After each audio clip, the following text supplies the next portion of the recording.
இந்த பாடல் படிக்கிறதுக்கு எந்த வரைமுறையும் கிடையாது. எந்த குறிப்பிட்ட இதில தான் இருக்கணும் அப்படின்னு கிடையாது. தாய்மார்கள் யாராக இருந்தாலும் இந்த பாடலை படிக்கலாம். கணவன்மார்கள் நீங்க இந்த காணொளி பார்த்தீங்கன்னா கூட கண்டிப்பா எடுத்துட்டு போய் உங்க மனைவிகிட்ட போய் குடுங்க. மாசமா இருக்கிறவங்ககிட்ட.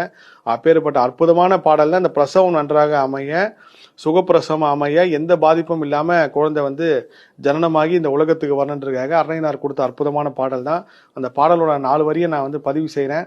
அந்த பாடல் 4 வரியை நீங்க கேளுங்க. நோட் பண்ணி வச்சுங்க. நான் பேசி முடிச்சதுக்கு அப்புறம் அந்த முழு பாடல் வடிவமே தூய தமிழ்ல உங்களுக்கு ஈஸியா புரிகிற மாதிரி உண்டான குரல் பதிவுல வரும்.